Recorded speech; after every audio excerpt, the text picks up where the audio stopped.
Hiruk pikuk mereka yang menyuarakan tuntutan dengan lantang.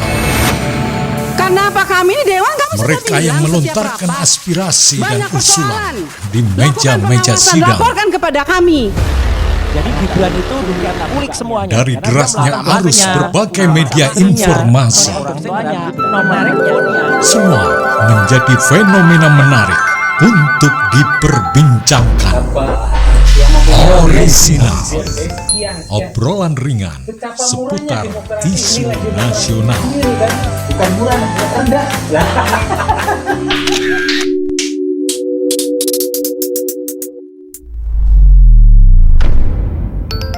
Dalam sistem demokrasi, pemilik kekuasaan tertinggi negara adalah rakyat. Rakyatlah yang berdaulat. Dan lewat mekanismenya, seseorang yang sudah memenuhi syarat, dia akan memiliki satu suara dan dia akan menggunakannya dalam pemilihan umum. Lewat mekanisme pemilihan umum, baik itu pemilihan anggota legislatif maupun pemilihan presiden dan kepala-kepala daerah, rakyat memiliki kebebasan untuk menentukan pilihannya. Akan tetapi, sangat memungkinkan politik uang dimainkan, di mana hak rakyat sebagai seorang pemilih bisa dinilai atau ditukar dengan nominal uang. Apabila terjadi hal semacam ini, tentulah rakyat yang berpikir dewasa dalam artian dia yang merupakan pemilik mutlak hak suara, tentu tidak akan dengan mudah menjual hak suaranya. Jadi iki ya, bulan-bulan pilkada ya. Jadi kalau lihat jadwal atau kalender kegiatannya kan setelah pendaftaran berarti kan masa kampanye, kemudian masa tenang 20 berapa ya, 24 apa Pak ya? Ya, hari-hari ini yang jelas sudah terpasang gambar-gambar itu ini sebagai colok untuk masyarakat pesona gambar ini dan sebagainya. Kalau kan cuma 2 ya. Kalau ya. Kalongan kota, pemilihan wali kota, Kalong kabupaten itu ya bupati, pemilihan bupati dengan 2 pasang calon. Dan kita lihat di jalan-jalan kan juga sudah itu bertebaran untuk spanduk baliho. Jadi kita sebagai rakyat itu ya ada 3 kelompok menurut saya masyarakat itu. Satu, masyarakat yang memang ada kepedulian terhadap proses ini yang disebut sebagai demokrasi itu, sehingga dia aktif. Itu mungkin kelompok yang aktivis partai lah, aktivis politis. Ditambah lagi mungkin yang merasa pilkada itu penting. Mungkin itu orang-orang yang punya kepentingan.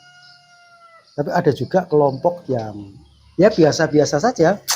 Kelompok yang biasa ini ya mungkin menyadari bahwa pemimpin itu penting, tapi sebenarnya ya tidak begitu penting. Ya, itu kelompok kedua ya. Artinya ya walaupun tidak penting kan harus ada. Betul, gitu kan. itu makanya itu saya sebut sebagai kelompok kedua yang memang ada apa? Ya saya sebagai warga negara akan memenuhi kewajiban saya atau hak saya untuk ikut berpartisipasi. Tapi ada juga kelompok ketiga yang menganggap apa itu sama saja. Nah, karena artinya ada 3 kelompok tadi, kelompok yang aktif, yang menanggapi ini biasa-biasa saja sebagai peristiwa tahunan atau peristiwa rutinitas. Dan tapi ada tadi kelompok yang mau pilkada, pilpres segala macam, bagi saya tidak ada pengaruh sama sekali. Ya, ada. Ada yang semacam itu, sehingga ya berbilang apatis kan ya seperti itu ya. Tapi sebetulnya kenapa timbul rasa apatis, nggak muncul ya sama sekali antusiasnya nggak ada untuk ikut memberikan suara? Karena apa? Karena ya yang terjadi seperti biasalah gitu, seperti itu kan ya. Betul. Nah kemudian ketika seperti itu mendingan nggak ikut campur lah. Itu kan ada yang semacam itu. Ya kita memang tidak menyalahkan ketika ada yang merasa seperti itu. Sebenarnya kan gini ya, artinya Tapi masih ada satu lagi apa? yang sebetulnya antusias tapi bingung. Kelompok bingung berarti. Kelompok bingung. Maksudnya bingung ketika sudah tampil calon menjadi calon, yang sudah muncul sosok-sosok calon itu, dia kan mencoba menggali track record kan ya. Oh iya, iya. Ternyata pasangan ini begitu track recordnya, yang ini begitu, akhirnya bingung dia. Bingung karena mungkin sama-sama tidak baik atau sama-sama baik kan?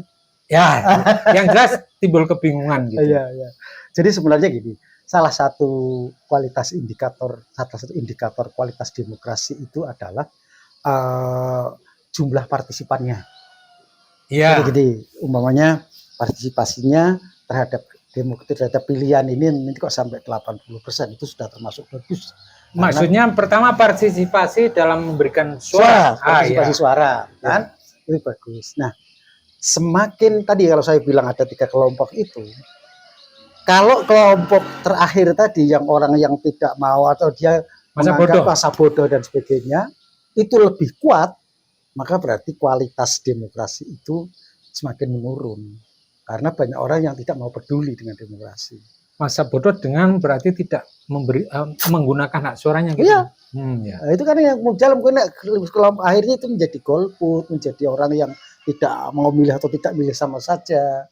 Kan gitu. Nah, masalahnya kan begini, kalau tadi hitung-hitungannya partisipasi kan entah itu golput tidak nyoblos atau nyoblos semua alias rusak, itu kan yang saya hitung-hitungannya mereka datang di TPS kan tinggi berarti. Ya, ya. Tapi kan ada yang datang saja enggak gitu kan. Nah, makanya itu tadi akan dinilai dari situnya. Nah, kehadiran kan. Ya, sebenarnya tergantung kepada tadi apakah pilkada itu bagian dari yang bisa diharapkan oleh masyarakat banyak atau tidak. Jadi masyarakat punya harapan hasil pilkada itu nanti akan begini. Itu harapan kan. Tetapi ketika masyarakat secara umum itu tadi saya tidak ada harapan sama sekali kok. Ya boleh saja alasannya tadi bingung tadi. Lah itu makanya saya katakan. Jadi kebingungan itu karena ya tadi merasa kok nggak ada figur yang menurut penilaiannya itu baik dan bisa diharapkan. Ya. Ada yang mungkin baik semua ini jadi bingung gitu kan. Ya jadi seperti itu. Makanya timbul kebingungan. Nah ketika kebingungan itu kita bandingkan dengan jenengan, angka partisipasi kan beda. Ya. Kebingungan yang di sini kan akhirnya dia tetap menyalurkan suaranya, tetapi suara yang tidak sah. Ya, memang tidak rusak ya. Coblos semua. Ya. Atau dibiarkan atau blanko, gitu kan ada gitu. Ya sebenarnya kan itu sama saja kualitas apa namanya kalau gitu kebingungan yang diakibatkan karena tadi kalau itu bagian dari yang negatif umpamanya ya tidak ada yang bisa saya pilih umpamanya karena kami tahu track record mereka masing-masing, atau kebingungan karena sama-sama baik itu masih positif. Pasti nanti pada akhirnya ini tergantung kepada bagaimana sistem kampanye, kemudian daya tarik si calon itu untuk menarik orang. Ini kan sama saja yang bingung tapi karena kebaikannya itu karena sama-sama baik. Ini kan orang-orang yang in silent, artinya orang yang ya diam aja lah yang diam, tetapi dia masih masa mengambang ya. Masih bisa ditajamkan dengan tadi kalau kampanyenya itu baik, kemudian dia dapat informasi ternyata ini lebih baik daripada ini, itu nanti akan muncul satu pilihan.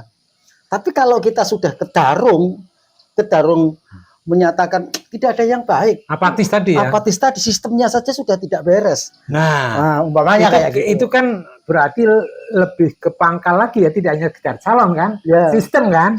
Nah, dalam artian sistem ini kan berarti ketika sudah diatur dalam sistem itu ada aturan dan sebagainya, ternyata pelanggaran aturan juga tidak ada penindakan dan sebagainya, itu berarti kan apatis. dari pangkalnya, pangkalnya. tidak Iya, ya, ada artinya kan calon yang dipilih. apatisme terhadap demokrasi yang dilakukan sekarang ini kan. Iya. Di berbagai tempat lah, atau di strata apa saja, apakah itu dulu pilpres ataukah pilek, kemudian ini pemilihan kepala daerah, itu kan sebenarnya sama saja, sama-sama dalam arti ini diselenggarakan oleh panitia, panitianya namanya KPU, KPU-nya sifatnya begini. Nah, yang paling parah lagi ketika sistem tadi kemudian tidak bisa mengakomodir tadi orang-orang yang punya harapan. Contohnya begini,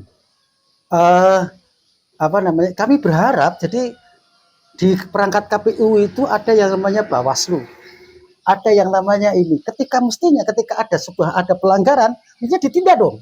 Tapi kenapa dibiarkan? Ya, itu adalah kelompok yang punya harapan mulia. Tapi ada kelompok lagi yang justru sebagian besar punya harapan karena ini pesta demokrasi, saya bagaimana biar berpesta. Nah, itu kan harapan juga. Iya kan? Iya. Saya kalau nggak salah ingat ada lihat itu satu survei lah yang mengatakan bahwa ya menganggap satu harapan di mana akan mendapat cuan atau akan mendapat amplop itu sampai 70%-an loh. Ya sekitar itu 60-70%. Iya. Jadi alasan yang dia noblos atau alasan yang apa itu sebagian besar 60-70% itu karena uang berarti kan. Ini berarti kan soal money politik ini. Yang kedua, harapan yang tadi ditimbulkan karena dia saudara saya, karena saya kenal saya, karena dia tahu orang saya, baik atau tidak baik tidak penting. Right or wrong is my man. My family. My family. Jadi kan. Nah, itulah yang kadang-kadang suara yang semacam itu tidak terekam oleh suasana atau perubahan-perubahan yang dilakukan oleh pihak panitia. Iya, tapi ya bagaimanapun juga kan mencari suara terbanyak sih ya. Betul, jadi ya itu. Ya, itu kenyataan yang ada, dan saya kira kita tidak tahu juga kapan akan pulih demokrasi ini. Ya, kita berharaplah nanti pergantian pimpinan ya secara nasional itu juga akan membawa angin demokrasi yang lebih baik, yang lebih berkualitas. Saya rasa itu begitu kita. Iya. Tapi persoalannya gini nih Pak Ji. Jadi gimana ini untuk pilkada di Pekalongan ini? Kira-kira sudah ada suara-suara yang masuk atau mungkin hasil lembaga survei atau apa? Aku kalau survei belum pernah ketemu, maksudnya lihat hasil survei bagaimana ya. Tapi yang jelas kan memang ya yang namanya dua kubu dari dua calon itu kan saling mengedepankan kelebihan atau keunggulan. Ya wajar tah itu ya. Iya, ya hanya itu. Dan yang dikencengi ya itu ya, masih tema-tema primordialisme semua apa itu kan. Oh iya, putra daerah dan tidak putra daerah. Itu. Kemudian tapi ya memang saya kira nanti akan berimbang ya. Berimbang itu satu mungkin isu putra daerah, non putra daerah, isu tentang incumbent dan non incumbent. Karena bagaimanapun juga yang incumbent ini pasti akan ada penilaian dalam tanda petik ya. Iya. Artinya orang sudah melihat track recordnya dan sebagainya. Persoalan itu tadi positif negatif itu tergantung siapa yang akan milih kan kemudian kan. Tapi mungkin kita ada pesan lah deh Pak Haji, pesan moral lah terhadap masyarakat agar nanti dalam pilkada di Kabupaten Pekalongan itu minimal ada yang bisa disampaikan untuk masyarakat. Iya. Jadi kalau saya sih prinsipnya begini, yang pertama tadi masalah partisipasi ya. Coba dipertimbangkan lah, maksudnya sisi mudarat dan kemanfaatannya ketika ikut berpartisipasi memberikan suara atau tidak ya dipertimbangkan. Manfaat dan kemudaratannya seperti apa. Kemudian ya kalau memang harus menentukan pilihan di antara dua ya kira-kira menurut Anda yang terbaik itu mana lah, atau minimal yang paling sedikit jeleknya ya. Nah, itu. Makanya yang terbaik kan berarti kan itu ya. Iya. Nah, itu tinggal pertimbangan sesuai dengan hati nurani Anda. Dan kemudian kalau tidak ada salahnya juga kalau memang secara emosional Anda punya hal yang menjadikan Anda punya dukungan lebih terhadap salah satu pasangan, yaitu untuk memuaskan psikologis Anda ya monggo lah gitu kan ya, seperti itu. Kita enjoy aja lah biasa gitu. Oh iya, kalau kita sih sangat enjoy dan sebenarnya kan misi kita bagaimana setidaknya setiap ada proses demokratisasi, kemudian ada proses perbaikan terhadap kualitas demokrasi itu sendiri. Nah, kita berharap juga di Pekalongan begini kan, logikanya kan begini. ketika demokrasi itu dilalui dengan proses yang benar, maka akan memunculkan pemimpin yang baik dan yang benar. Kan itu logikanya begitu. Tapi semakin kacau penyelenggaraan ini, mamanya semakin ribut, semakin tinggi nilai tadi politik uangnya, semakin tinggi nilai pencitraannya yang tidak terwujud, semakin tinggi ya tadi semakin tinggi apus-apusannya gitu, itu akan semakin rendah kualitas demokrasinya, kan itu kan. Nah, saya juga berharap masyarakat Pekalongan pada pemilu dua pilkada nanti juga melaksanakan ya haknya sebagai warga Pekalongan, dan tadi benar sekali yang kita pilih ya mari kita yang demi kemajuan dan perbaikan di Kabupaten Pekalongan yang kita cintai. Dan jangan lupa juga ya kita harus bagaimana mampu mengendalikan diri untuk tidak terlibat dalam gesekan-gesekan yang istilahnya itu membuat keruhnya suasana. Menang orang umum, kalah orang ngamuk. Nah, itu. Oke.